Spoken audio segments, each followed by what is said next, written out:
Hare Krishna. Thank you all for coming. We are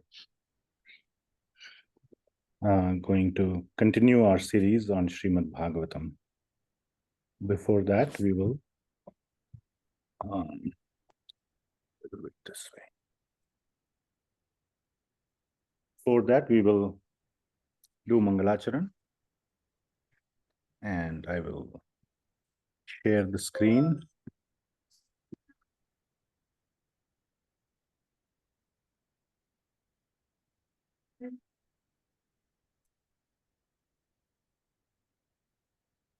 Om Ajnanatimirandhasya Jnananjana Shalakaya Chakshurunmilitam Yena Tasmai Shri Gurave Namaha. Shri Chaitanya Manobhishtam Sthapitam Yena Bhutale Soyam Rupa Kadami Dadati Swapadantikam Vandeham Shri Guru Shri Yutah Padkamalam Shri Gurun Vaishnavamscha Shri Rupam Sagrajatam Sahagana Raghunathan Tam Sajivam Sadvaitam Savadhutam Parijana Sahitam Krishna Chaitanya Devam Shri Radha Krishna Padan Sahagana Lalita Shri Vishakhan Vitam Namaham Vishnu Padaya Krishna Preshthaya Bhutale Srimate Bhakti Vedanta Swami Niti Namine Namaste Saraswati Deve Gauravani Pracharine Nirvishesha Shunyavadi Paschatya Desha Tarine Nama He Krishna Karuna Sindho Deenabandho Jagatpate Gopesha Gopika Kanta Radha Kanta Namostute Tapta Kanchana Gaurangi Radhe Vrindavaneshwari Vrishabhanu Sute Devi Pranamami Hari Priye Vanchakalpatarubhyascha Kripa Siddhubhya Evacha Kriptanam Pavanebhyo Vaishnavebhyo Namo Namaha Jaya Shri Krishna Chaitanya Prabhu Nityananda Shri Advaita Gadadhara Shrivasadi Gaura Bhakta Vrinda Hare Krishna Krishna Krishna Hare Hare Hare Rama Rama Rama Hare Hare. ग्रंथराज Shrimad Bhagavatam की जय, जगत गुरु श्रील प्रभुपाद की जय. We will do invocation of the invocation verses of Srimad Bhagavatam.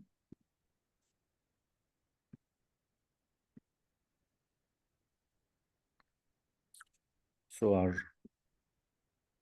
obeisances to Sri Shukadeva Goswami and Parikshit Maharaj, and Sri Suta Goswami and the Shaunakadi Rishis.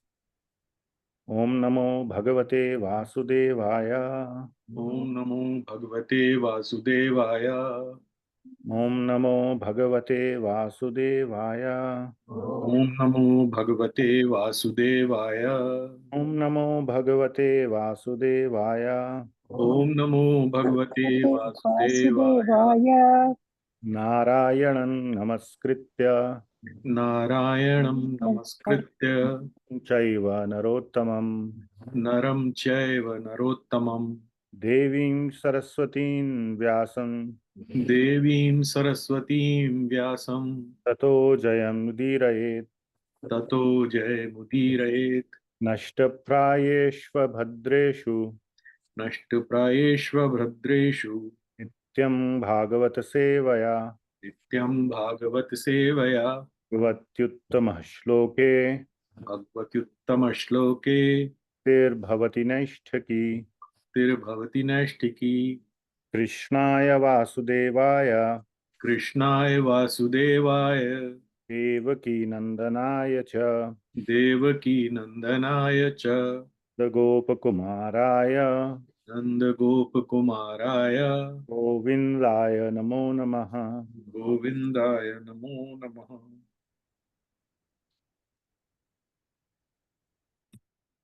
Right?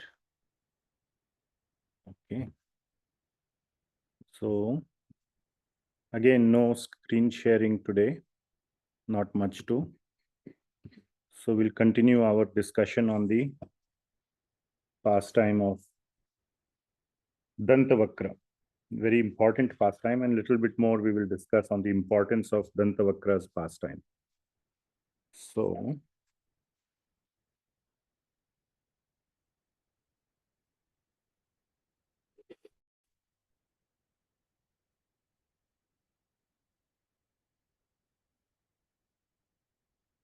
okay. So we covered few items earlier. Dantavakra is the last demon, and his brother Vidūratha, they're kind of in the same boat, are the last demons that are killed by Sri Krishna. So this is very important because all the pastimes are paused so far till this point, and a lot of tremendous amount of pastimes occur afterwards which are not described in Srimad Bhagavatam. So Krishna finally goes to Vrindavan or Vraja after killing Dantavakra. So this is a very, very important pastime for that purpose, that it enables or it opens the gate for Krishna to go back to Vrindavan. So this is not part of Srimad Bhagavatam, this whole going back, and it's just too heart-wrenching and too much emotion, too much, and we'll discuss some of it today. And that is why it is not directly mentioned in Srimad Bhagavatam because of multiple reasons.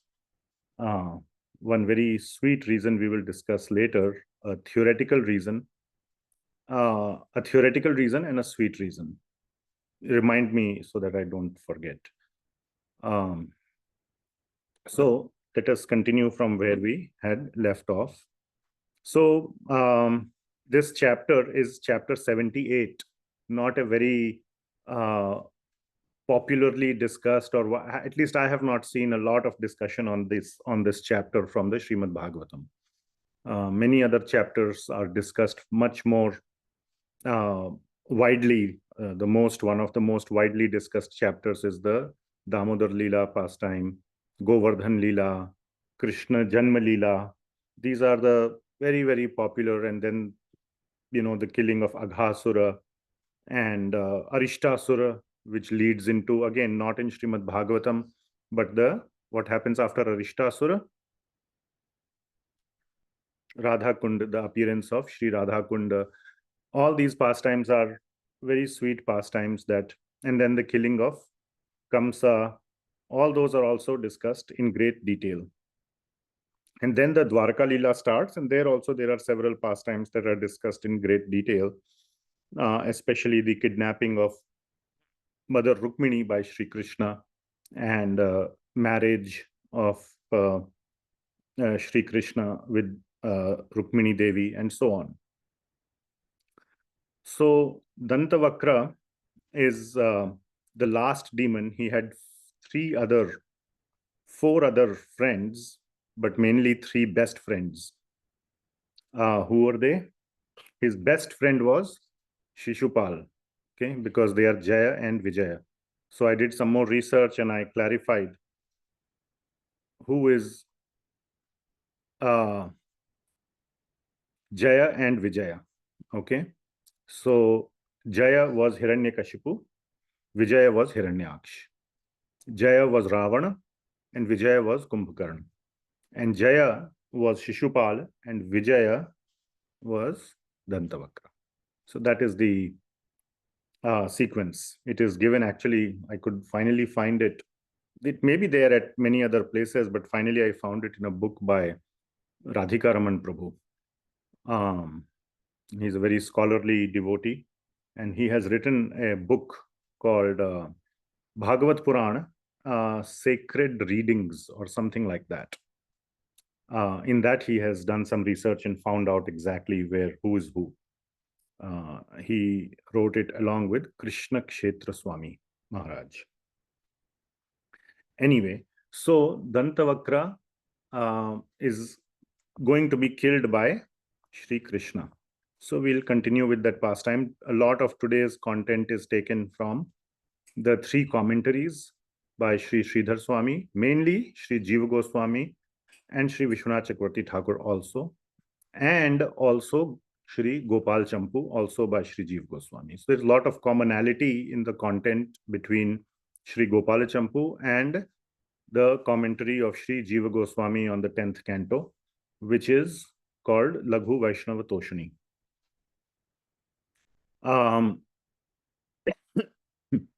So last week, or whenever we had the class, we had discussed that Krishna had given a promise to Nanda Maharaj that after killing all the demons or all the enemies of the Yadu dynasty, and if you remember, this was discussed in the words of Sri Uddhavji, and I had shown that in the words of Sri Uddhavji, he somehow just meant that after killing Kamsa, I will return, whereas he meant all the enemies. So there was this play of words on the plural versus the singular. And Krishna said, or Uddhavji said, that my dear friend Sri Krishna's words are never false. So that was one indication. Another indication was that when Dantavakra was being killed, he was looking towards Vraja. So that was also discussed, that upon killing Dantavakra, Krishna will go in the direction of the site of Vraja. Dantavakra was saying that, but it meant like, you have come in my sight. But we discussed the word gatam. Gatam means to come or to go. So that was another thing that we had discussed. So these things are all going to kind of we'll refer to them again. So Krishna very well knew that he has to first kill Dantavakra to go to Vraja.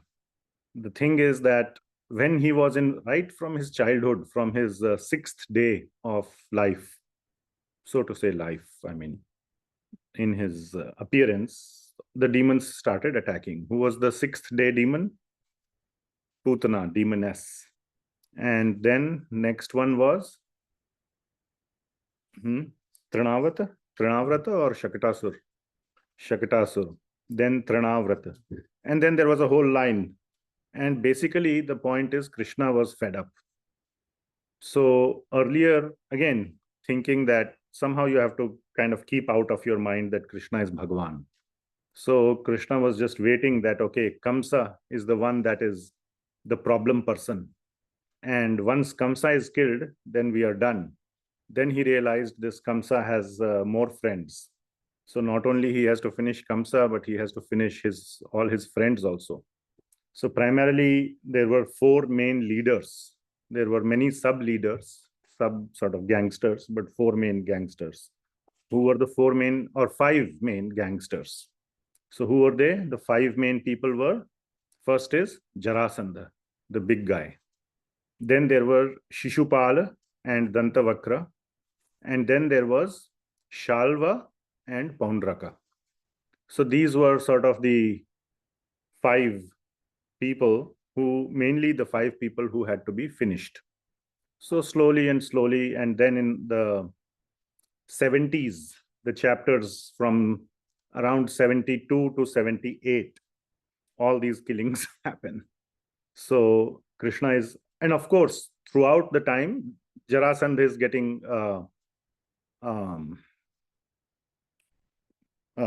defeated and being sent back. That is happening in Mathura. Then finally Krishna creates Dwarka and all that.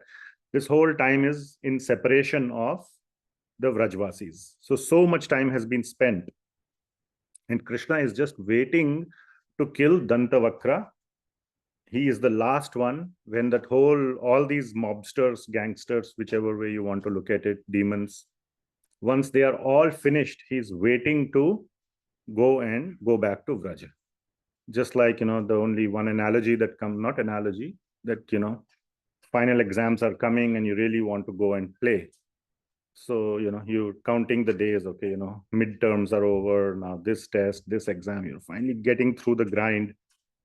finally the last exam is over and you just, you break free. There used to be a song, right? I want to break free or something like that. I remember from my very, very old days, whatever. So he wanted to just break free from all this fighting, and he didn't want to trouble the Vrajvasis. He wanted to keep them safe. So that is how things are unfolding. Yeah.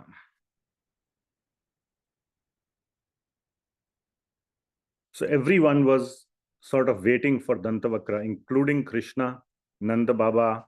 Everybody was waiting for Dantavakra to be killed. And even Uddhavji went and assured the Vrajvasis. Balramji was also assisting in the killing. Let's finish off everyone, and so that Krishna can finally go to Vraja. Yeah.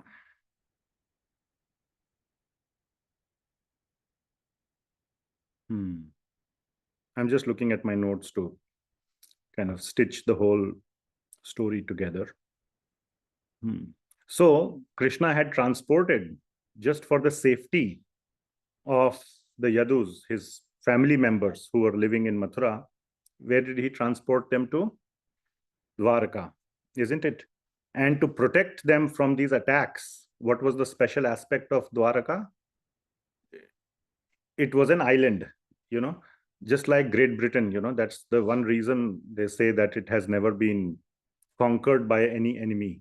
Napoleon tried, Hitler tried, so many, the biggest reason was that it was an island separated by the ocean. So same, probably, they got that idea from Krishna. How to protect themselves across the ocean is easy. But there was this one demon who mounted an aerial attack, drones and missiles and big bombers. Who was that? Anybody knows? Shalva. Yeah, so he mounted an aerial attack. So he could kind of understand that it is not possible to attack Dwarka, and so the Vrajvasis were kind of hidden. They had become unknown, and that was exactly the purpose of Sri Krishna, to divert the attention to where he was, because everybody is attacking where he is, and he is in Dwarka, and Dwarka is surrounded by ocean. So nobody was able to mount a successful attack on Dwarka. So this is discussed in the just previous chapter, 77, 10.77, the killing of Shalva. So he goes and, he figures it out. It's the only way we can finish off Krishna is by an aerial attack. So he goes and prays to, who would he pray to? No, but Bhagwan Shiva, yes, Ashutosha. So who is easily pleased. So he goes and prays to Lord Shiva, and when Lord Shiva appears, guess what does he ask for? He asks for a B-2 bomber. So basically, the ultimate flying, that time it was called Saubha, that airship. It was way more powerful than the B-2. So a very, very powerful flying vehicle through which he could attack Dwarka. And he did mount a very, very severe attack on Dwarka, especially when Krishna was not present. He was visiting Indraprastha. So try to understand, this is prior to the Mahabharata war. So he was, there was Hastinapur, which was the Kauravas' capital, and there was Indraprastha, which is the Pandavas' capital. And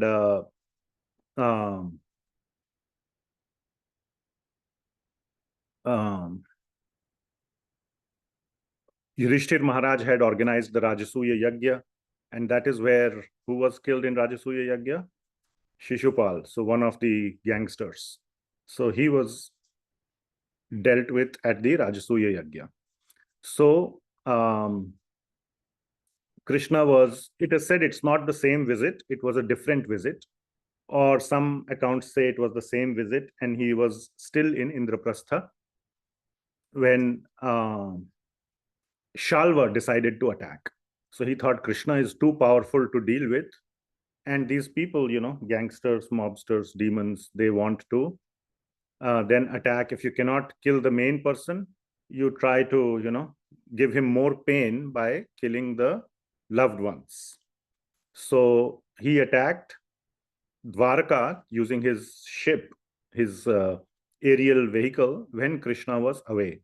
And this whole thing is described in the 77th chapter. He mounted a pretty devastating attack. And the son of Sri Krishna, Pradyumna, was leading the charge. And he also was injured. So this whole thing kind of is described. And then finally Krishna hears that, we'll discuss 77th chapter maybe some other time. I'm giving a short synopsis. When Krishna hears that his city is under attack, immediately he comes and to defend Dwarka. And Pradyumna also returns to fight. But by that time, Krishna has arrived. And even with Krishna, again, he is in a mood to sport. So the battle goes on for a long time. I think it is said 28 days or a month or more. So a long time. And why this is relevant is because, and Dwarka was getting really pounded heavily. And the news somehow reached Vrindavan as well. And they were all devastated. So the news was that Dwarka is finished. And another interesting incident happens during the war, or between Shalva and Krishna, is that Shalva creates this vision of capturing Vasudeva Maharaj. And he captures and said, you accept, you surrender, otherwise I'm going to behead him. And, Krishna doesn't surrender and he beheads Vasudeva Maharaj. And Krishna realizes, obviously, again, you have to keep aside the fact that he is Bhagwan for a second. So for a moment, he gets shocked, but then he realizes it's just his mystic power, and he does not. And then finally, he kills Shalva with his Sudarshan Chakra. So this is how the attack happens in the case of Shalva, and how Krishna is able to kill, or he kills Shalva. So why I'm mentioning this whole Shalva story? The reason is again, today I'm going into some aspects of this Dantavakra killing. It's just very sweet, very nice aspects are there. So how this is connected, I will tell you.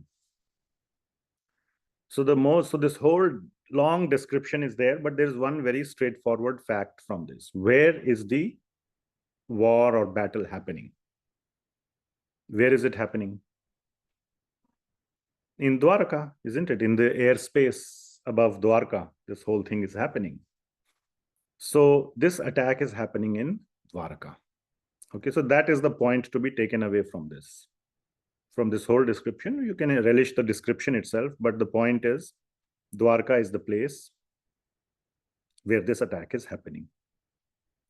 And then we see in the 77th chapter, at the very end, that as soon as it is written in the Srimad Bhagavatam, as soon as Shalva was killed, Dantavakra gets the news, and immediately, almost immediately, he challenges Krishna to fight with him in the very next verse. And then the 78th chapter begins, where the killing of Dantavakra actually occurs. But in the previous chapter itself, the last verse says that after the killing of Shalva, Dantavakra gets the news and he challenges, or he attacks Sri Krishna, or he decides to attack Sri Krishna. So what happens in that middle? That is the whole discussion, or part of today's discussion is what happens after the death of Shalva, and then how Dantavakra challenges Sri Krishna. So, the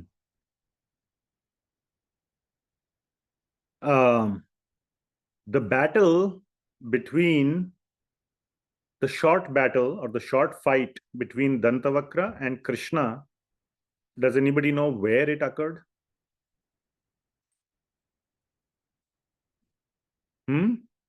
Mathura. Yes. So it occurs in Mathura. And immediately it occurs in Mathura. So the question then becomes, this battle was happening in Dwarka. How immediately Krishna went to Mathura? So that is the part. Now Krishna can go anywhere. He is the Supreme Lord, so he can go. But what's the whole background story behind that? So here comes our main sort of instigator. So who is the main instigator for most events? Narada Muni, yes. So he is the main instigator in chief. So what happens? So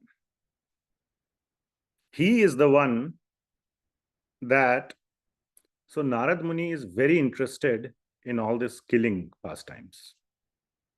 Okay, killing of all the demons or causing all the killings. Okay, if you remember,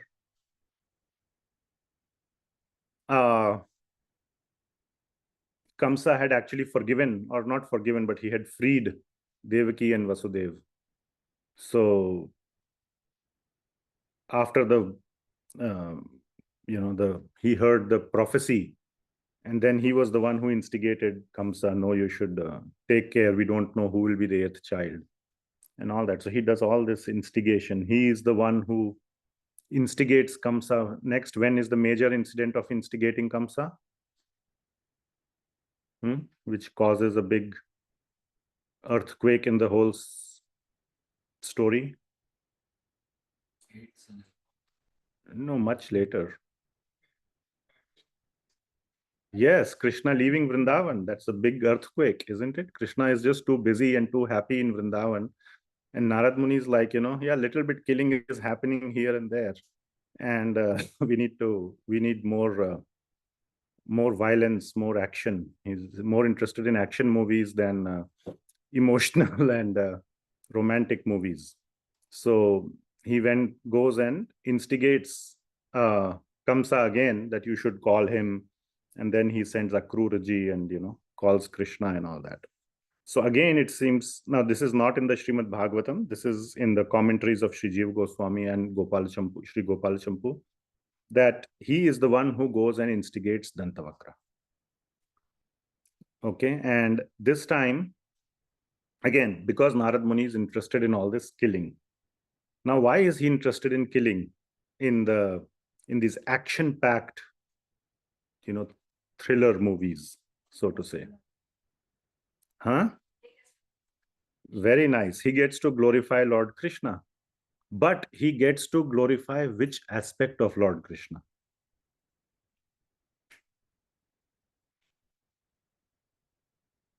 Yeah, so protecting his devotees and to basically show the greatness of Krishna.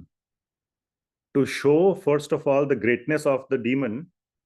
And then when you overpower such a great enemy, then you get to even more show the greatness of the hero, Krishna. So we go into this discussion. So he goes and or maybe I'll just go into this sort of little tangent. Okay. Why does he like that?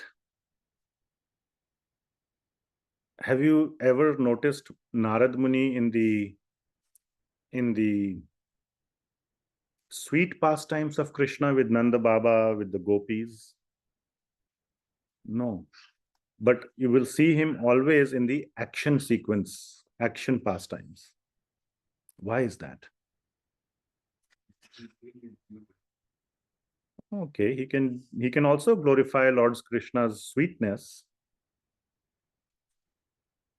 For the enemy to be destroyed, he has to instigate. So the answer is, or not answer, but the sweetness of this discussion is that Narad Muni, how many of you have gone through the Bhakti Rasamrita Sindhu discussions? So if you remember the Bhava Bhakti section, there are two paths of achieving Bhava Bhakti. What are the two paths? Sadhan Bhakti and mercy of Krishna and his devotees. So there are the two paths of attaining Bhava. Within each of them, there are two subcategories. So in the second, we'll just deal with the second one, mercy, attaining the mercy. What are the two subcategories? Attaining mercy of devotees is one subcategory. Attaining the mercy of devotees of Krishna is one subcategory of attaining Bhava Bhakti. What are some of the examples there that are given in Bhakti Rasamrita Sindhu? You're So there is the example of Mrigari that is given, that hunter who was killing, and Narad Muni came and stopped him. So immediately he got the mercy. Also the example that is given is that of Prahlad Maharaj. He got to hear the Srimad Bhagavatam based on from in the womb of his mother Kayadu while Narad Muni was narrating. Anyway, so that is mercy angle. Okay, and then mercy of devotee, mercy of Sri Krishna as well. In the sadhan bhakti, there are two as well. Two subcategories. What are the two subcategories? Vaidhi and Raganugam. All right. Who is the prime example that is mentioned in the Bhakti Rasamrita Sindhu for attaining Bhava stage by Vaidhi Bhakti?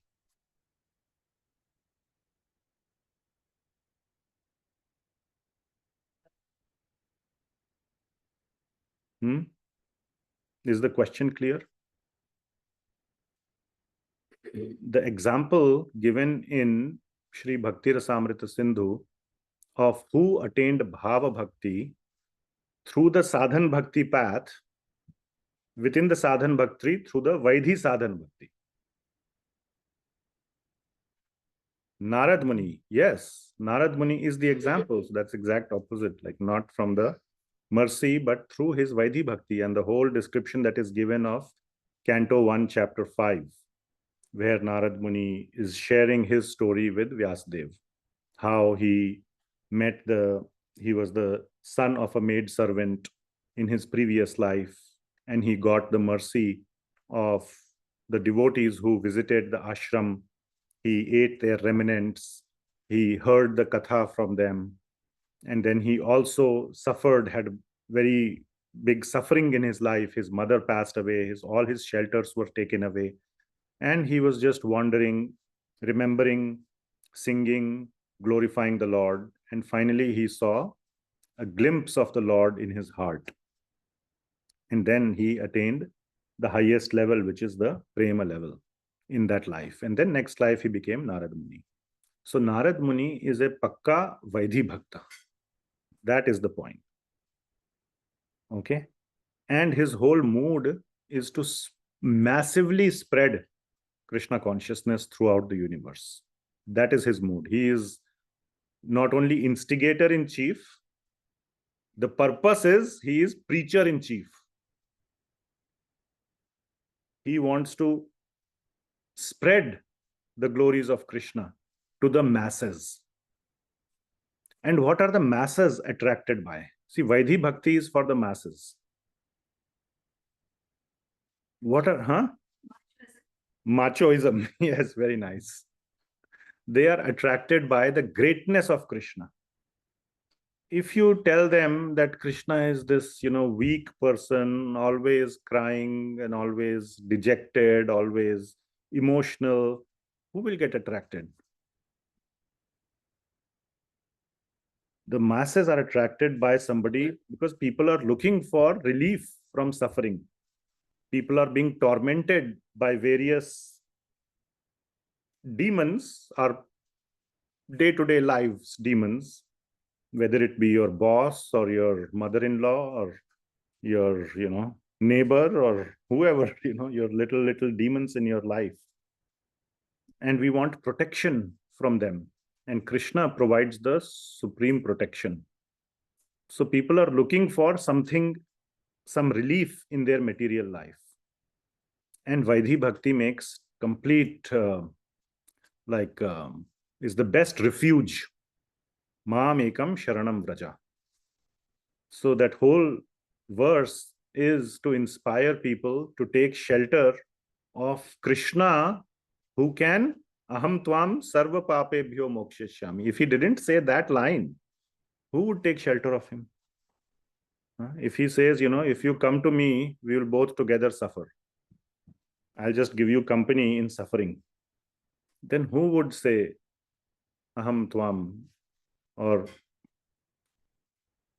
sarva dharma parityajya maam ekam sharanam? Who will take the shelter of a loser?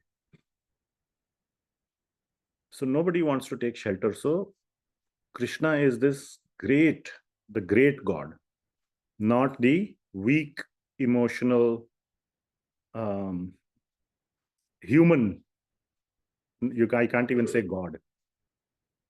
Okay. So that is why Narada Muni is interested in all this, because then he gets this new ammunition, new material, new matter.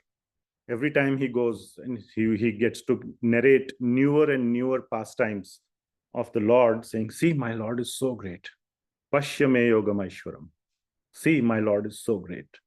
Today, breaking news, he did this. Today, breaking news, he did that. He's like, that's his job, how just always glorifying the great Lord. Okay. So Narada Muni therefore went and instigated Dantavakra. And this instigation is also very sweet. Okay. So he goes and tells Dantavakra. What does he tell Dantavakra? You know what? First of all, he tells, I have a good news and a bad news. I'm adding this little flavor from my side, typically. Which one do you want first? It says, tell me the bad news. Okay. Bad news is your great friend, Shalva, no more. What? And obviously Krishna killed him. Okay. And you were right. He also got killed by the chakra. So remember that whole discussion? Paundraka, Shishupal, and Shalva, all killed by the chakra. So, says, yes. Internally, he's thinking, I'm ready for this. Then he adds, but here's the good news. Shalva put on a huge fight. He almost had finished Krishna. Almost. Just, it was like a, like a close match, it all came down to the last ball. So it was not like, won by 500 runs or 200 runs. It was like came down to the last ball, won by 1 run. So like that, he said, almost Krishna was done. And and even his father was killed. He doesn't reveal that, it was a vision. And Krishna is emotionally broken. And also physically, he is very tired and completely exhausted. So emotionally, physically, he is at his rock bottom. This is the right time to attack Krishna. So like that, he instigates Dantavakra. And now, this is the last one he knows. So now Narada Muni is also, says, you know what? And I'll give you some more secret information. There are his friends. Nobody knows about. Where are they residing? In Vrindavan. So you go in that direction. And the moment Krishna comes to know, and you want to meet him in private, away from Dwarka, from his son Pradyumna and all those generals who have, like, big armies. So go and try to go that way. Krishna will come there. You can tackle him alone. He's emotionally broken. He's physically exhausted. This is your best chance to kill him. So all this, and then it is written directly in, I don't remember the Sanskrit, it is written in Sri Gopala Campuh that Dantavakra is all fired up. And the moment he goes, it's written Narada Muni is smiling internally. Yes, I've pumped him up perfectly. So Dantavakra runs towards Mathura. And then Narada Muni goes to who? Sri Krishna, and says, I have arranged everything perfectly. And Dantavakra is headed towards Mathura. And so you should go quickly and tackle him. So Krishna, immediately, it is said, he drives his chariot, or he tells his charioteer, who is his charioteer? Daruka. Let's go to Mathura. And he immediately, at the speed of his mind, reaches Mathura and finds Dantavakra there. So then the big battle occurs. So, but before that, coming to this whole discussion of Narada Muni and Vaidhi marg. Okay, Vaidhi path. I just want to have a little more sort of on that tangent.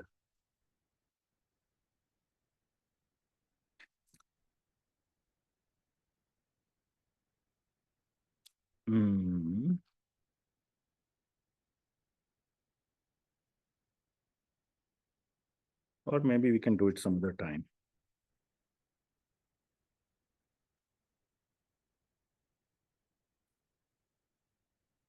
So what is raga?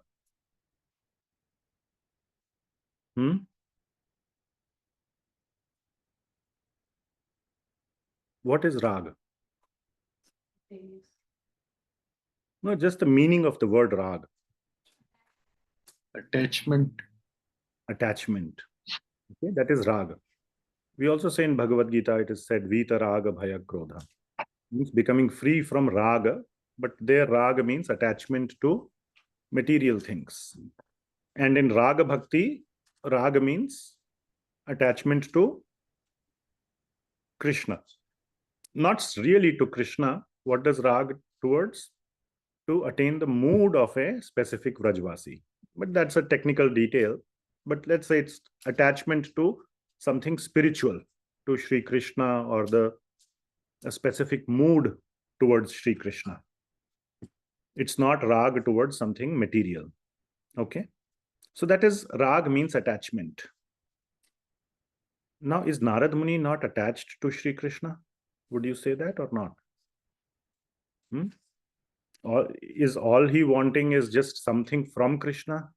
Protection, or, I hope Hari Parshad Prabhu has given us enough conviction that the goal of spiritual path is not to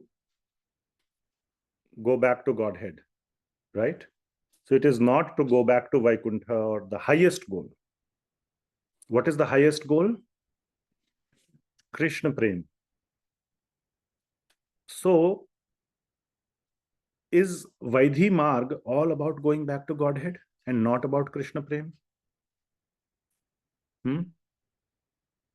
Tell me, those who have studied Bhakti Rasamrita Sindhu.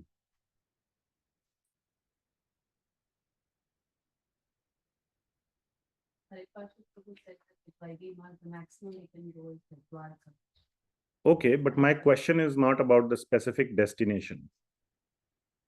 Can one attain Shuddha Prema through Vaidhi marg or not?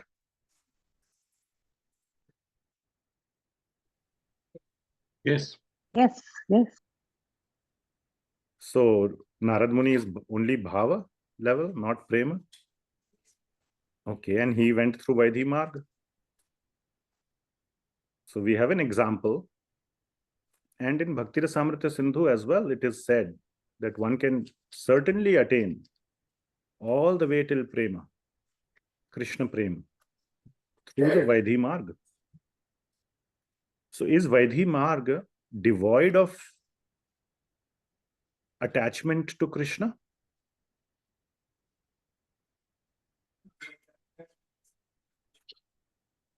Yes. So there is, recently in a class, why I am bringing this up is to clear a very important misconception between Raga Marga and Vaidhi Marga. Raga Marg doesn't mean that that is the path of attachment, because Raga word means attachment, and automatically somehow we misconstrue that the other one is devoid of attachment, because the name attachment is there in the first one. Therefore, the other one must be devoid of attachment.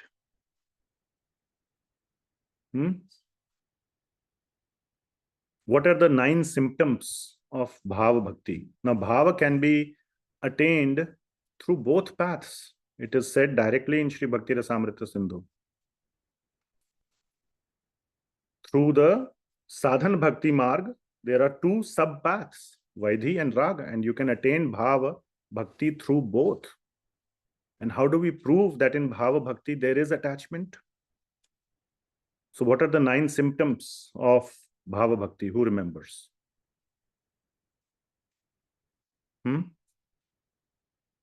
Tell me anyone.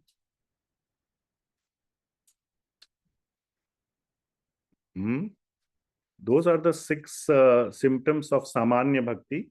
And 222, yes, that is correct. What is that? Kleshagni Shubhada Moksha Laghuta Krit Sudurlabha Sandrananda Visheshatma Sri Krishna Karshini Chasa. So yes, but what are the 9 symptoms of Bhava Bhakti specifically? No remembrance at all? Those are the symptoms of Bhava Bhakti, correct, but they also occur at Bhava Abhas level. But what are the 9? And that is why they are given as the non-symptoms of Bhava Bhakti, of true Bhava Bhakti, that if there are goosebumps, it doesn't mean that person is a Bhava Bhakta. He may be having Bhava Abhas, which means just a semblance, a small temporary presence of Bhava, and then it goes away. And that is usually there due to the presence of another very advanced Bhakta. He may, somehow send waves, energy waves, Schrodinger waves, to cause those goosebumps or tears. But next day, or 2 hours later, or even half an hour later, you're back to your normal self.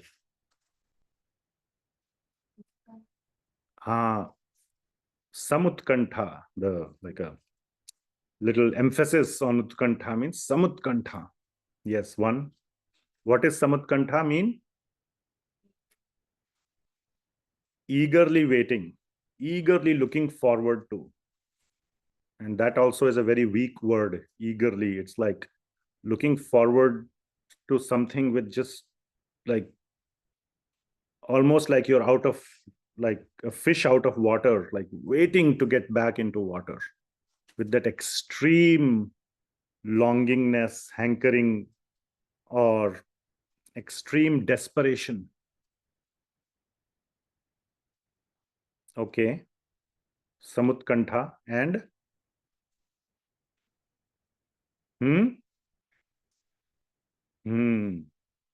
what is the Sanskrit?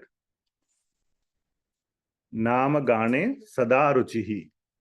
Nama Gane Sada Ruchihi. Always. So we see the word Ruchi there. Okay. So in the Bhava Bhakti stage, there is attachment, or Ruchi, we can say interest. Ruchi means interest. In always, Sada. singing the names of the Lord, Namagane. Okay, 2. Samutkantha Namagane Sadaruchihi. Then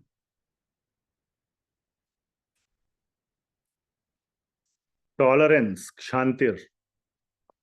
Okay, so I don't want to spend too much time. So you want to revise the 9 symptoms of Bhava Bhakti? Okay, you can repeat after me. Kshantir avyartha kalatvam, viraktir manashunyata, ashabandha samutkantha, namagane sadaruchihi, asakti tadgunakhyane, प्रीतिस्तद वसति स्थले इत्यादयो अनुभावस्युः जात भावांकुरे जने. So let's unpack this. So the first 4 are, what are the first 4? Shantir avyartha kalatvam, viraktir manashunyata. These are the 4 related to the mind. And these are 4, you can say, related to one's state of mind, state of consciousness. Not necessarily directly obvious that it is related to love of Sri Krishna. So, tolerance, kshantir, avyartha kalatvam, not wasting time. Of course, there is love for Krishna in all of them. Tolerance means while tolerating the material world, while one is in the material world, just tolerate, because there is a higher sweetness, there is a higher taste in Krishna. Rest everything is tolerable. Like if you're watching a very interesting movie or whatever, and let's say you have some back pain or toothache or whatever, in those 3 hours, latest whatever, Mission Impossible or something, you forget the toothache. The moment the movie is over, then the toothache comes back, right? So you can say that it is tolerating, but you are really not tolerating. The tolerance was pretty much automatic.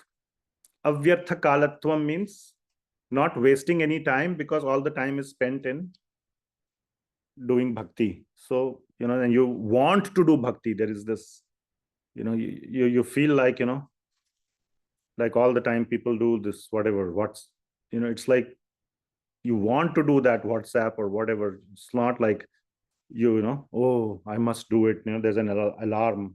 Now I must check my social media. So, avyartha kalatvam.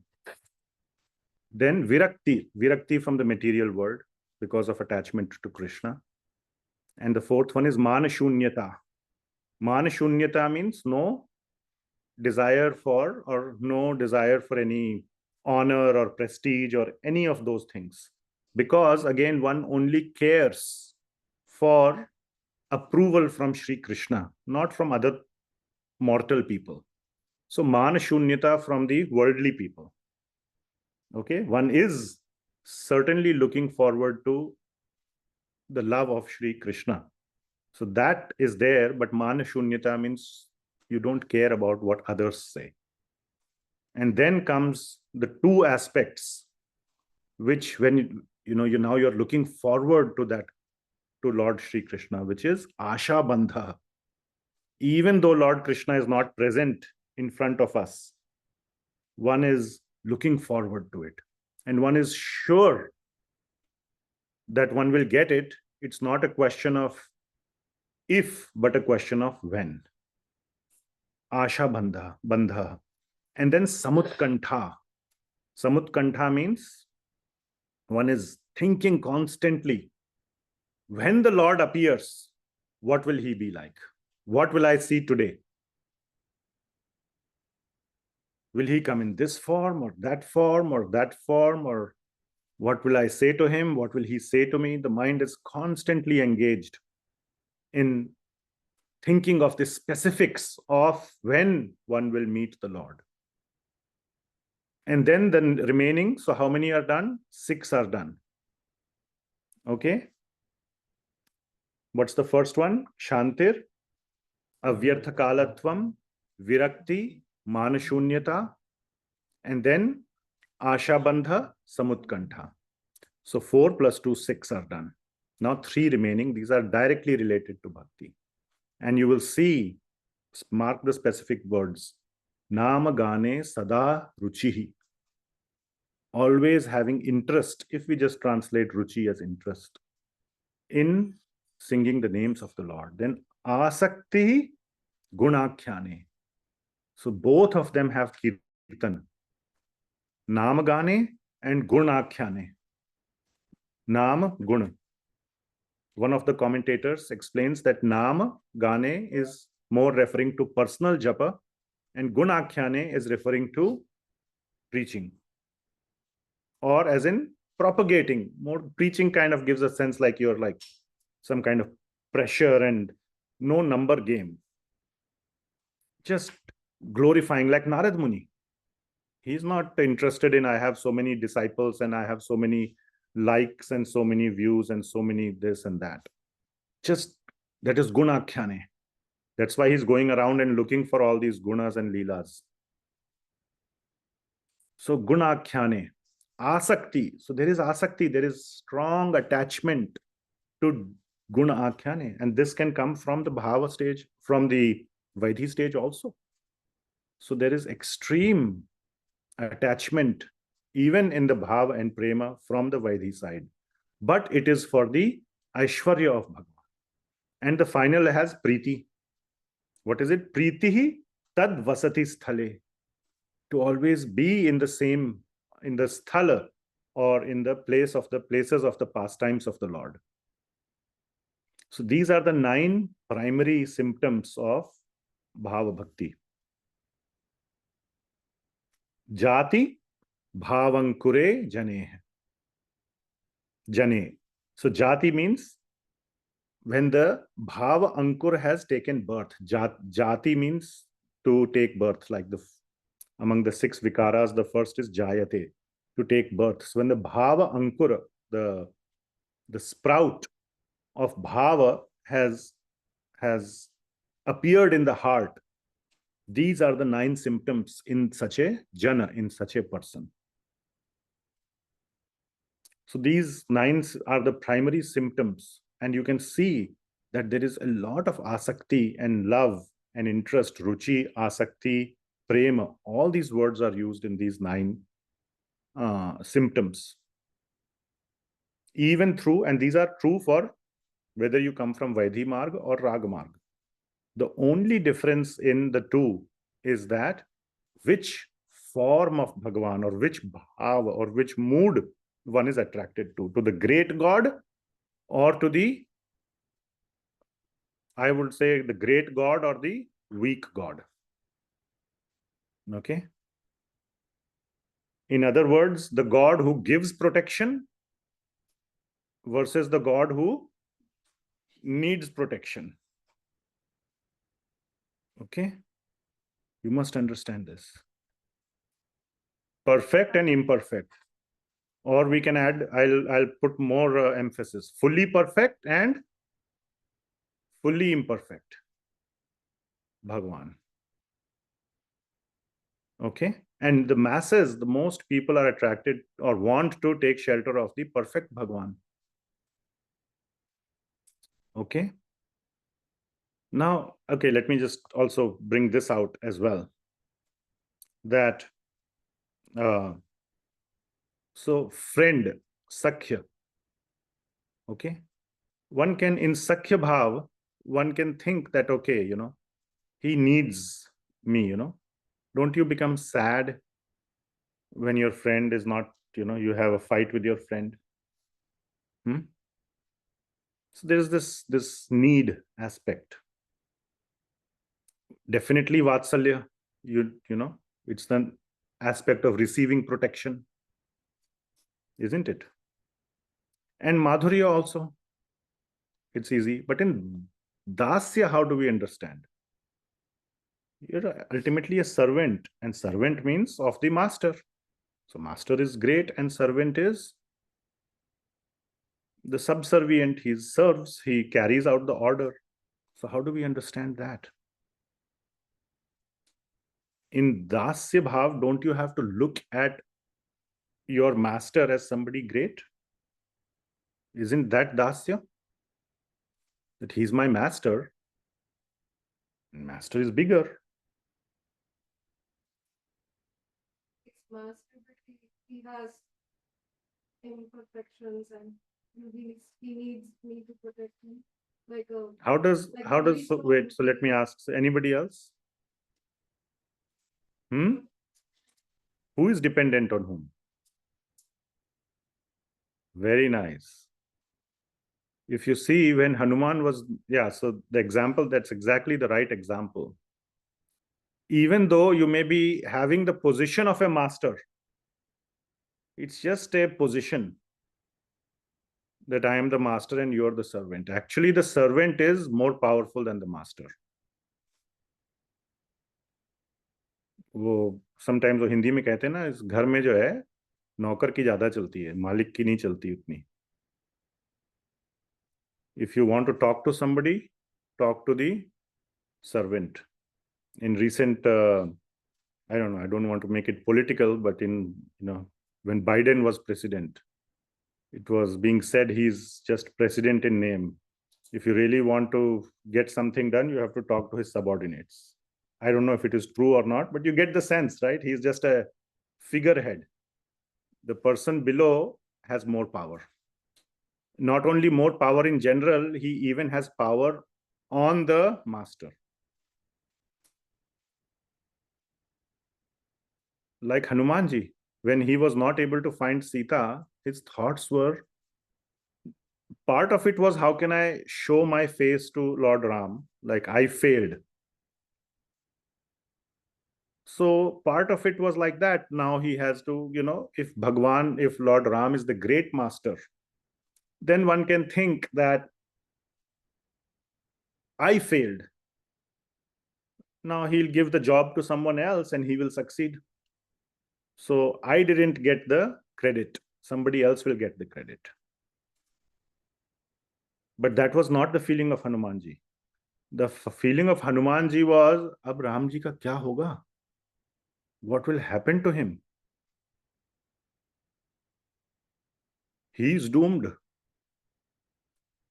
Do you see the point?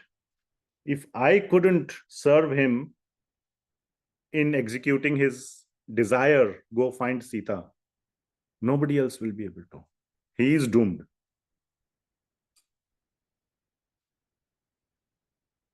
So it's not like he is the great master.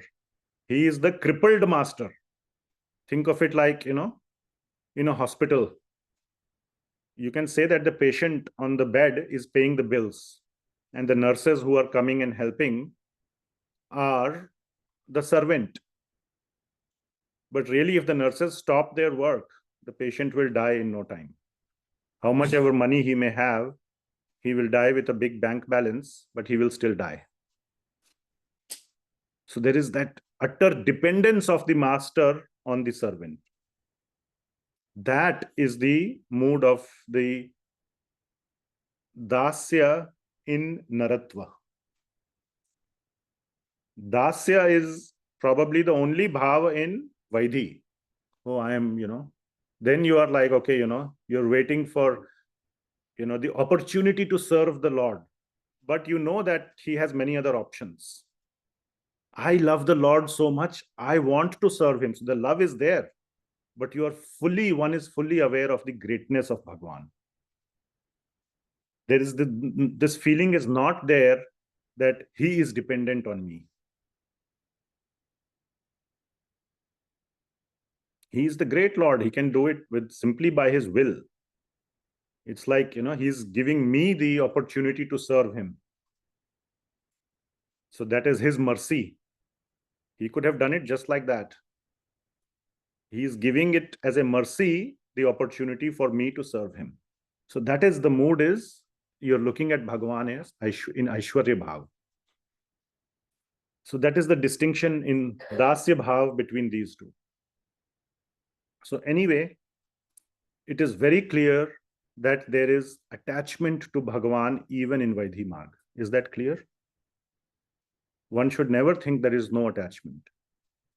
And it starts with, of course, it starts with Shastra Shasan, with fear. But along the way, it converts to Asakti and all the way to Prema. Now, all those of you who got started with need some protection, how many of you came into Krishna consciousness out of some suffering in life? But would you say now that, let's say even Bhagavan comes and says, I cannot solve your suffering. If he comes and confesses, would you leave Bhagavan? No. Many devotees have become so fixed. They even stopped asking they feel ashamed in asking for removing the suffering, their own suffering from Bhagavan. So what petty things am I asking? Isn't it? But they still look at Bhagavan as the great God. But they don't want to bother him with this feeling, or they have this feeling, I don't want to bother him with such petty tasks to remove my suffering. Mangna hai to kuch, bada mango. Give me your prema. Or at least, take me back with you. Not for the purpose of getting rid of my suffering, but so that I can be with you. So all that is still very well valid in Vaidhi marg. So what I wanted to point out was sort of this slight difference, and Narada Muni is very much in this path, but he's deeply attached to Sri Krishna. It's like, Vaidhi marg is like having genuine love for a rich person versus, I think I said that, for the great Bhagavan versus the rich Bhagavan versus the poor Bhagavan. So the Vrajvasis, they looked at Krishna as a nobody. He's no good. He cannot do anything, cannot give anything but trouble. He is the one who is attracting all the demons to Vrindavan, but they were happily suffering. And he is the one who always puts them in trouble, and they happily endure. And still they are madly in love with Sri Krishna. So they are not loving him for any protection or any kind of any aspect of his greatness. They are simply loving him for who he is. So that is the difference between these two paths. Anyway, so I'm not sure why we went into this discussion, but Narada Muni. So Narada Muni is interested in that aspect, and he instigates Sri Dantavakra. Then he tells Sri Krishna, Dantavakra is there. Sri Krishna immediately comes in front of Dantavakra. And then Sri Gopala Campuh says, now Sri Krishna is like, oh, I'm here, very close. And he was playing around with Shalva. That's why the battle lasted so long.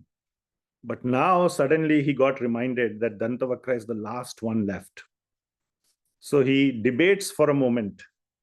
Should I play with him a little bit, or should I kill him immediately? So guess which one he chooses? Immediately. Why? Because Vrindavan is just one hop away. So he says, I don't want to waste any time. So immediately, with one blow of his gada, Kaumoduki gada, we discussed this in the previous weeks, he finishes off Dantavakra. And as soon as he's done, he's like, okay, I'm right here. And he crosses the river Yamuna and goes to Vraj. So,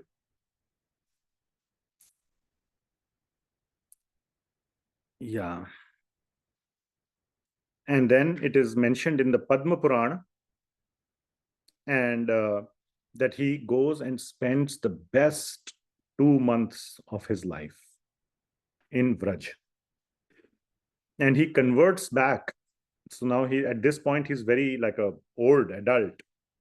Of course, he's still is in his Nava Yauvanam Cha, always youthful, but just like the number of years that he has spent in this earth, pastimes on earth, is a long time. And he's all dressed like the king and everything. Immediately he goes and takes a dip in the Yamuna, all this killing and battle, and you're probably sweating, and so he's like, now I'm going to meet my, your best friends.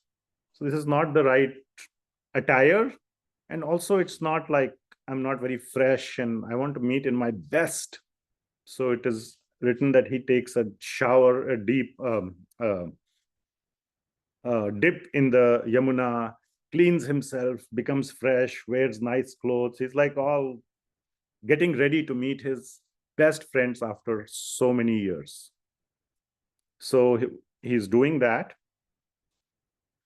I'll tell you, yeah, and then he gets ready, and on this side of the river, so he's still on the Mathura side, and he wants to get ready and everything before he goes to the other side. One Vrajvasi boy, for some reason, had come to this side, and it is shown, it's like very sweet in the Gopala Campuh. It is written, the moment he sees Krishna, he's like completely stunned, because they have all been waiting for Krishna. And the moment he sees this friend or whatever, this Gopa, he is completely stunned. And they both are stunned, like just cannot move. For a long time, they stay stunned.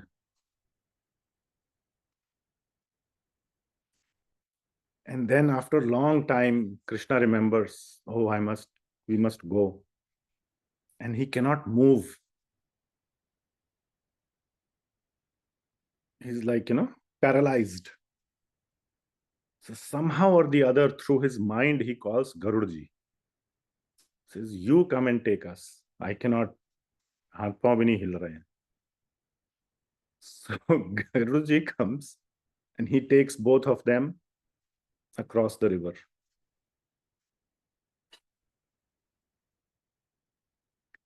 Anyway, on that side, what has been going on? So did I tell you they got this news of this Shalva battle? And they were completely heartbroken. Oh, Dwarka is destroyed? I don't know. I don't want to take any name, but let's say your loved ones are in a given city and you hear there's a huge earthquake or whatever, like some massive disaster. What will happen to you?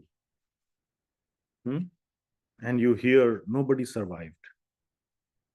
It'll be like the biggest, the most devastating shock in your life. So all this fighting and all was going on. So I'll bring this maybe next time. So there's a very beautiful conversation that happens between, so Nanda Maharaj and everybody is just kind of in a mood of just deciding how to give up their life. Should we enter the Yamuna and give up our life? Should we enter the fire and give up our life? Or should we jump from Govardhan and give up our life? Or should we just kind of, fast till death? What's the use if Krishna is not going to come, if he's, been killed? And then this one Pandit, local Pandit of Vraj, he probably, I don't know how, has some sense, or gets a glimpse of Aishwarya. So all this is in the Naratva Bhava. Who can say Krishna can ever get killed? So but they couldn't imagine that Krishna can never get killed. He is Bhagavan. They forgot all that. So this person had some sense. So in his heart, he gets that little sense that Krishna is Bhagavan. But I'll bring that one verse for you, from Sri Gopala Campuh. I have to still figure out its meter. So I have the verse, but I think it will be beautiful to sing it. I just have to find its meter.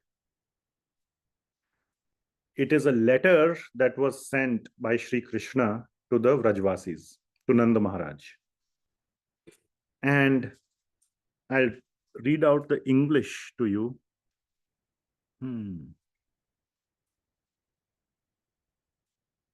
I did not write down, but I remember.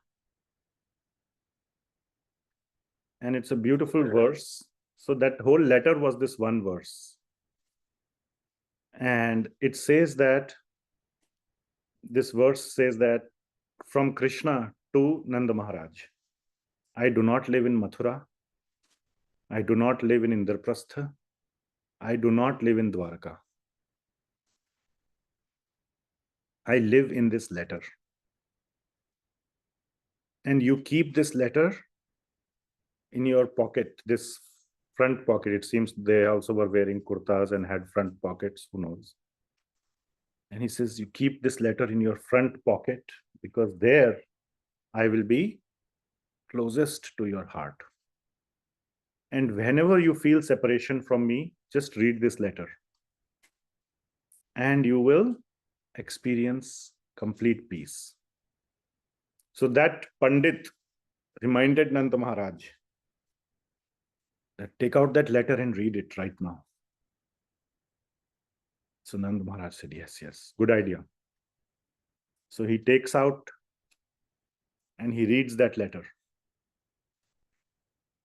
And it is said that the moment he finished reading this verse, he hears the Panchajanya. And Lord is coming to, and with great samutkantha. So that word is used. And I have this verse. With great samutkantha, they look towards the direction of the sound of the Panchajanya. Panchajanya is the conch shell of Sri Krishna. And they very well recognize the sound of Panchajanya. So they look in the direction of the sound, and it is coming from the side of Mathura. And they see Krishna coming from that direction. So all this while,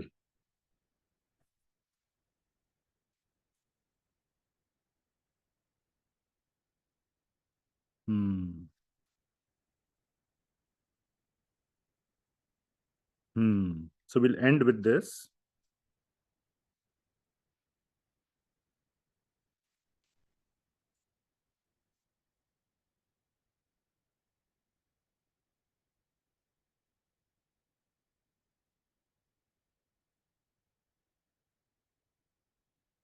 I forgot to mention some other details. It's okay. We'll continue down this path and then I'll end with this. So what is happening here in the Sri Gopala Campuh, I'll just end with this Samutkantha aspect. The meeting of the Vrajvasis with Sri Krishna. Are you following? Has it been coherent so far? Yes. Very emotional. Okay, but is it coherent? Because we are kind of going back and forth between Dwarka and Mathura and Dantavakra and Krishna and Narada Muni and Vaidhi Bhakti and Raga and Brajvasis. I felt somehow I got this feeling we are kind of all over the place. But you're following, because this is important from this angle. I want to end with this very sweet thing. that. So in the Gopala Campuh, it's conversation within conversation within conversation. Many conversations are there, one inside another, as you are familiar. It also happens in Srimad Bhagavatam. So many conversations between Parikshit Maharaj and Shukadev Goswami, between Suta Goswami and Shonakadi Rishis, then between they are narrating, then he narrates conversation with Maitreya and Vidura, and so many conversations within conversations. So in Gopal Campuh, this conversation is happening. These are the glories. Gopal Campuh is basically glories being sung at some level, at one level, by two personalities, Snigdhakantha and Madhukantha. So they are actually the servants of Sri Krishna. Servants means not like in Aishwarya, but in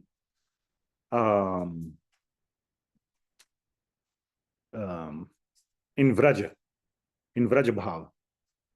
So they are just singing the glories of their wonderful Sri Krishna, and therefore they are not singing all these godly glories, but all these sweet glories. Little bit different from Narada Muni. And so they are singing and they are telling this as a conversation between Paurnamasi and Vrinda Devi. Okay, so Paurnamasi is like an older gopi. She's none other than Yogamaya, who is orchestrating all these pastimes. And Vrinda Devi is a younger gopi. And so she is like, inquisitive and asking Paurnamasi because she has the whole big picture.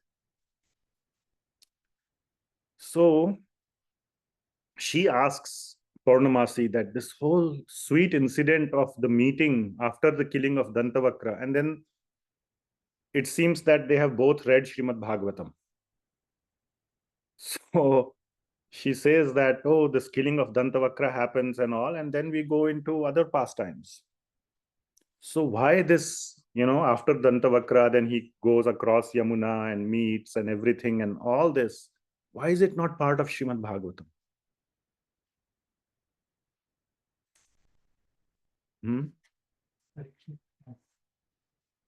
Yes, so there are two reasons. Thank you for reminding.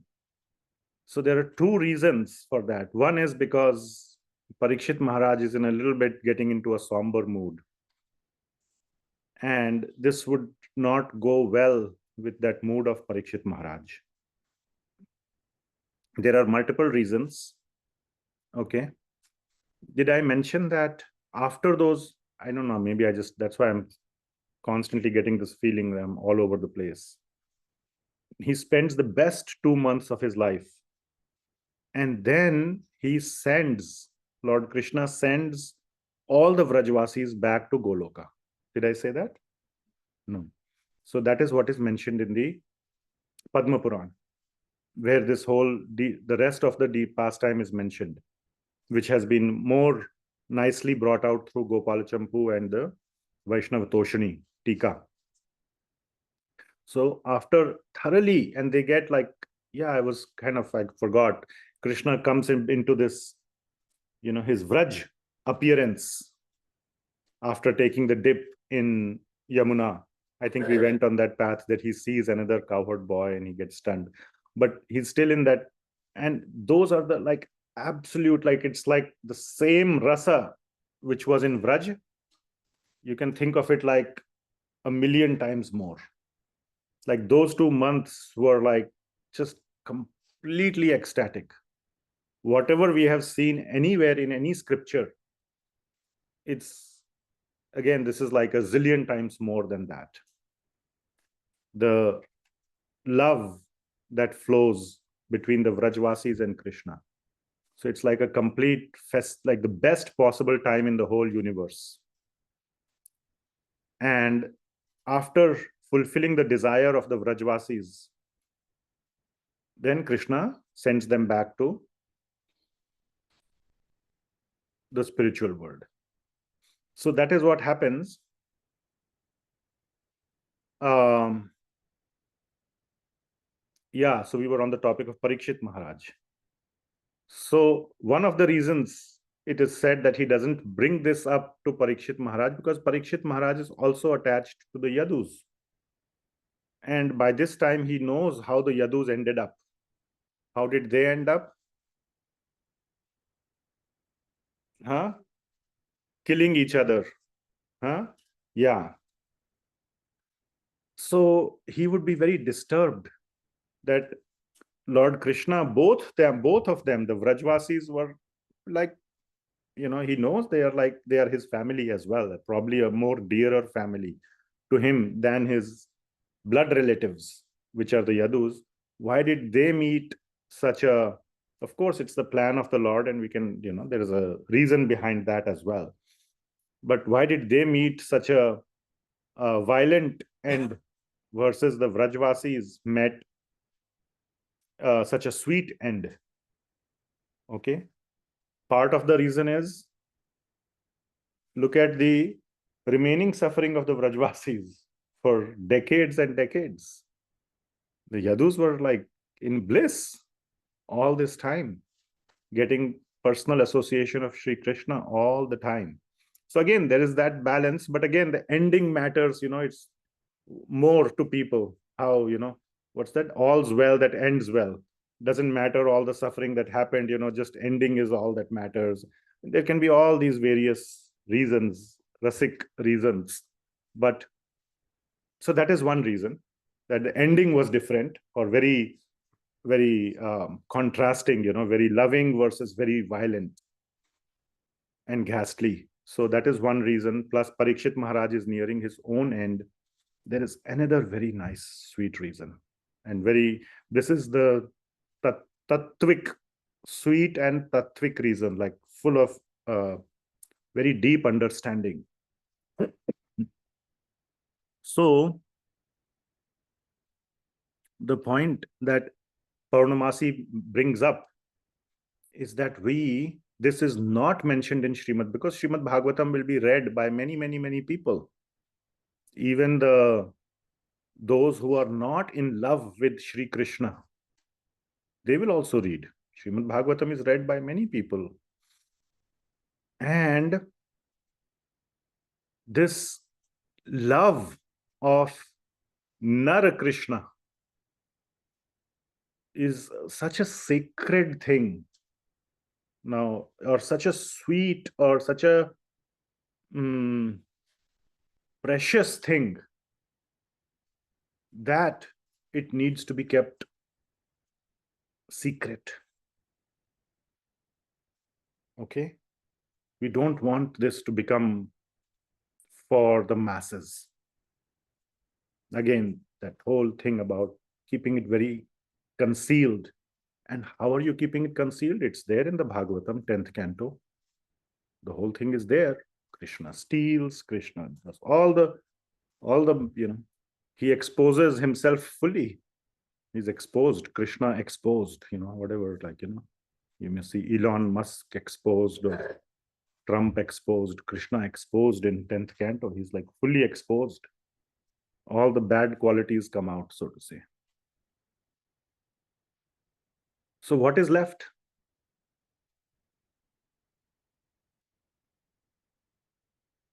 So what is left is that, where do you leave these people who loved Krishna as a human, who gave everything to Krishna? Where were they left? What is the ending? And in 10th canto, Shukdev Goswami wanted to keep the ending as suffering. See, these people who gave everything to Krishna, what did they get at the end? Nothing. They all suffered. Krishna is such a rascal. He left them, never came back. Made all kind of promises. Yes, agreed, he's a human, he's full of faults. But no point in going down that path. Way better to go down the path of other devotees who were protected.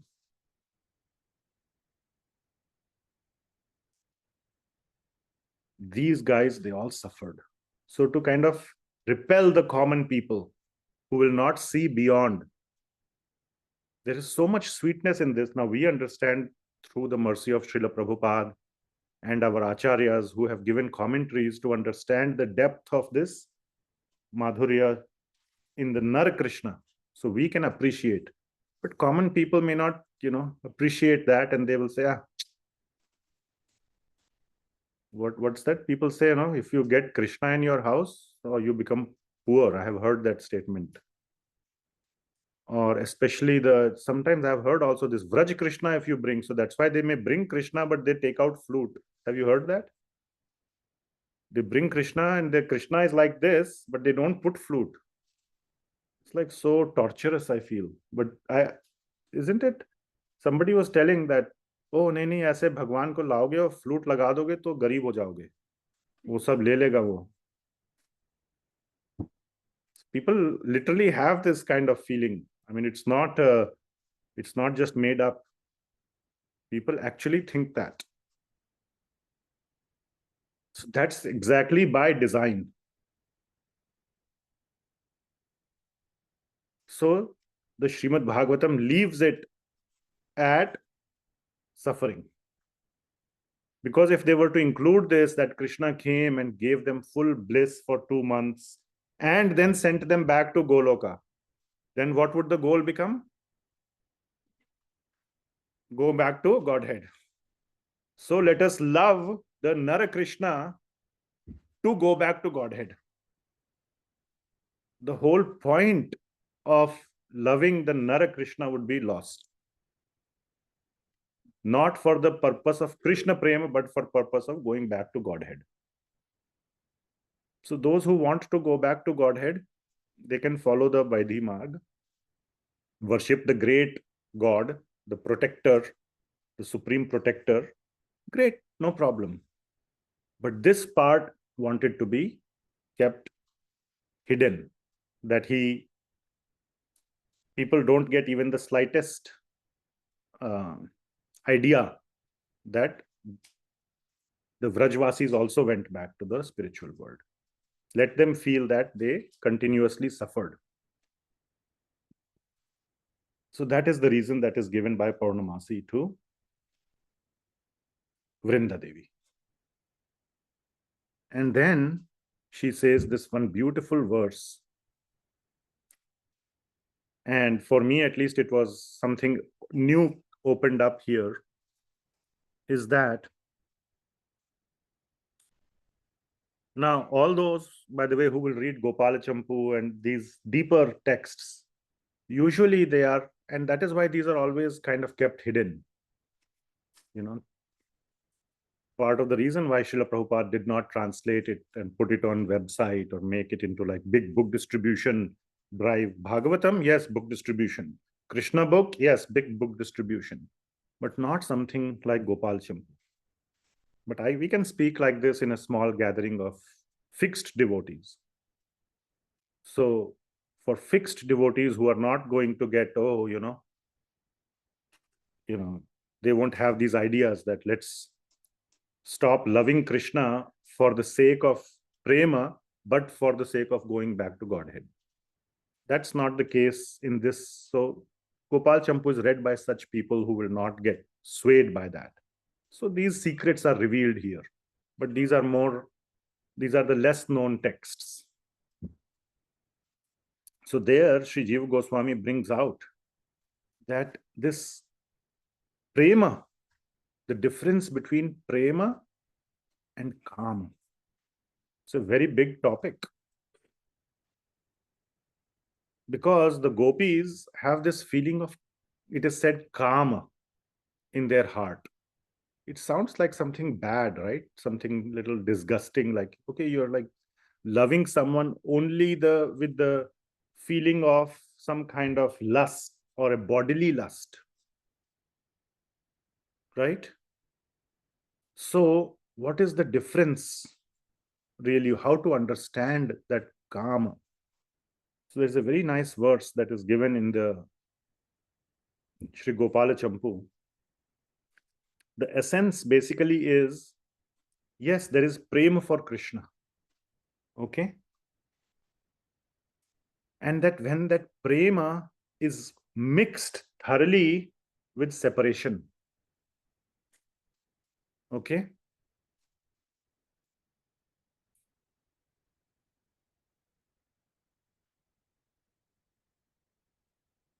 and that separation basically that creates that utkantha.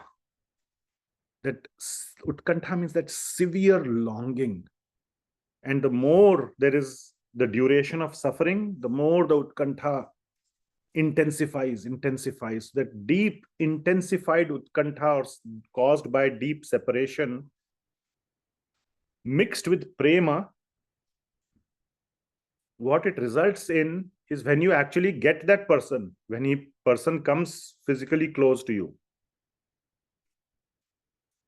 the first instinct is physical union. Physical union. That is the only expression. Imagine yourself if you meet your, I don't know, like your wife or husband or child is away for many months. And you see him first time at the airport or wherever. What is the first reaction? Just intense hugging, right? And the longer you are separated, the longer the hugging goes.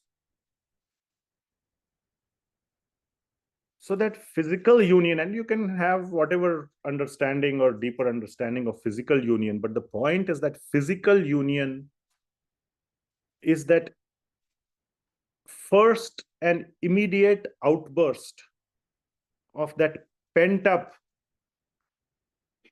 thing. And that pent-up thing is called kama. Whatever is that pent-up emotion that bursts in the form or manifests in the form of physical union is called kama. And the fuel, what has been pumping, the balloon, and then when you prick, there's the explosion, right? So what has been pumping it is the two things. What? Prema and utkantha. Love and separation.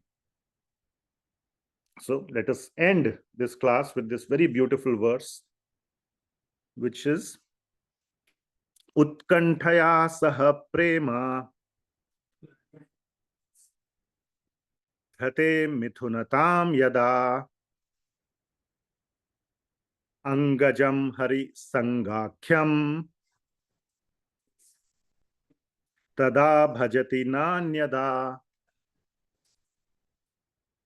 So this verse means that Utkanthaya saha prema. So utkantha, that intense hankering, or that out of separation, I want, where, when, just intense hankering with prema, saha prema. Dhrite mithunatam yada. If, yada means if, these two are mithunatam. Mithuna means like mixed, like inseparably, like mix karke ekdam, you mix it in a highest speed mixer. Like completely, it's not like mixed means just joined. It's like completely like squashed into each other. When these two emotions are completely together, then angajam hari sangakhyam. Angajam hari sangakhyam. With hari, in respect of hari, sanga akhyam angajam. You just want to unite with the anga of hari. You just want to like completely, when this bursts, tada bhajati. Bhajati in the sense it manifests. Bhajati. Bhaj means that which takes the form. Okay, so bhakti manifests in the form of bhajan. That's why it's called bhajan. Bhakti is in the heart. Bhakti is not, that's why we say, now sadhan bhakti is bhajan, equal to bhajan. But what about Bhava Bhakti? It's in the Bhav, is in the heart. Prema Bhakti is. So bhajan means it's the manifestation. Bhaj. So tada bhajati. It manifests as Angajam Hari Sangakya. You unite with Hari through your Anga, through your physical body. Na anyada. That union with Hari does not happen in any other way. Only out of Utkantha and mixed with Prema. So separation, the longer the separation, you keep pumping. And the more you pump, the bigger the blast. And then it comes out. And that emotion is called calm. Okay? So we'll end there. We went a little over time. There are more details. We'll cover some more details next time. And then we will end the Dantavakra section. And we'll go into other section, which is Romaharṣaṇa. We'll cover that one quickly. But this was the main thing I wanted to sort of cover out of this chapter of Dantavakra, of Krishna's return to Vraj. Very, very important and significant chapter from the perspective of understanding many questions. Why did Krishna not come back? Does he come back? What is the situation of the Vrajvasis? Why was he waiting? Why he waited so long? And so on. Okay. All right. Well, thank you very much for tolerating the sort of all over the place, but I hope it was meaningful. Yes, Prabhuji. Any comments or questions, anyone? Okay. Thank you so much. Thank you very much. We'll end it here today and we'll pick it up next time, which might be in 2 weeks. We have a very nice visitor coming, Harivamsh Prabhu. So he'll be here in Portland. So please come and attend the classes. And also we are having His Grace Gauranga Darshan Prabhu for 2 days. When? Wednesday, Thursday. And then Friday onwards till the next Thursday is Harivamsh Prabhu. And then soon after, with a couple of days gap, then we have His Holiness Romapad Swami Maharaj, who is my Diksha Guru. So he'll be here for about a week, 6 days. Yeah, so we'll have nice festivities. All right. Grantharaj Srimad Bhagavatam ki jai. Jagat Guru Srila Prabhupada ki jai. Hare Krishna Prabhuji, thank you so much. Beautiful Hare class. Krishna Prabhu, thank you. Hare Krishna Prabhuji, thank you so much. Hare Krishna Prabhuji, thank you. Hare Krishna Prabhuji, Hare Krishna Mathura.